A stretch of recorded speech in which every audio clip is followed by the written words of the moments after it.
est à Monsieur Xavier Bertrand. Monsieur le Président, Monsieur le Premier ministre, il est peut-être temps qu'on se donne un peu moins de leçons les uns les autres, et en tout cas, ça n'est pas le Premier ministre, qui est issu d'une formation politique qui nous a donné en exemple le Congrès de Rennes et le Congrès de Reims, qui sera placé pour donner des leçons à l'opposition. Parce que nous, il n'a pas fallu attendre quelques jours et une tragicomédie pour savoir qui l'avait emporté.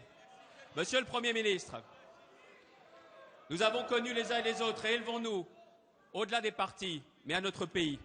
Une décision, la décision de l'agence Moody's, est une mauvaise nouvelle pour notre pays. Elle ne réjouira personne sur les bancs de cet hémicycle, personne. Parce que cela veut dire que c'est le crédit de notre pays qui est affecté.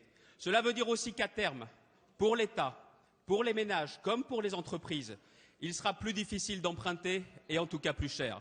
Mais en tout cas, vous ne pouvez pas, comme votre ministre de l'économie et des finances, vous réfugier en permanence sur le passé, sur le bilan.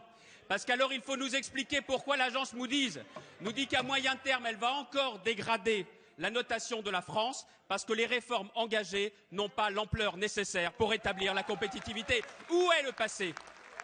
Et si vous parlez du passé, Monsieur le Premier ministre, dites tout sur le passé. Dites qu'en 2008, quand l'économie entière a failli s'effondrer en France comme en Europe, heureusement que Nicolas Sarkozy était là pour empêcher qu'on ne sombre. Et vous l'avez reconnu. Si vous parlez du bilan, n'oubliez pas de dire que nous avons fait la réforme des retraites, la réforme du dialogue social, la réforme des universités, la réforme du service minimum. Et qu'en matière sociale, nous n'avons pas de leçons à recevoir, car l'augmentation de 25% de l'allocation d'adultes handicapés ou du minimum vieillesse, c'est nous, et ça n'est pas vous. Dites tout, Monsieur le Premier ministre. Et le débat politique prendra plus de hauteur.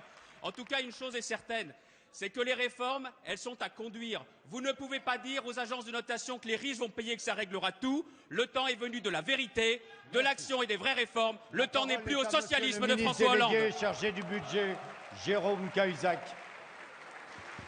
Merci, Monsieur le Président.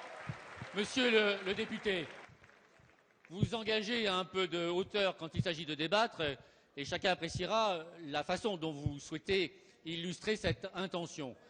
Vous semblez regretter qu'à l'occasion, nous rappelions ce qu'a été l'action d'une majorité d'un gouvernement dont vous avez régulièrement fait partie depuis 2002, souffrez que pendant encore quelque temps nous le fassions, tant il est vrai que la décision de l'agence Moody's s'inscrit précisément dans une histoire à laquelle vous avez, oserais-je dire, hélas, contribué.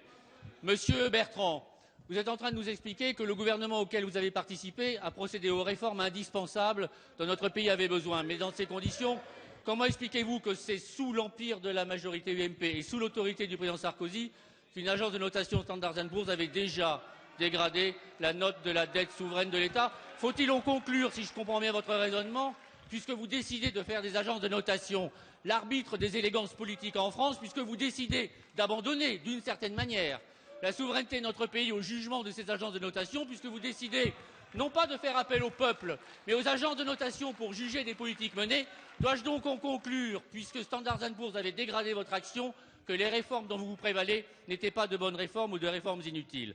Je vais donc tenter de vous rassurer, puisque vous avez tenté d'inquiéter et les entreprises et les ménages. Monsieur Bertrand, contrairement à ce que vous avez indiqué, les ménages et les entreprises emprunteront moins cher qu'ils n'empruntaient quand vous participiez au gouvernement sous l'autorité de François Fillon. Ils emprunteront moins cher qu'au mois de mai, avant même que François Hollande ne soit président de la République. L'écart de confiance entre la France et l'Allemagne était du double de celui qu'il est aujourd'hui.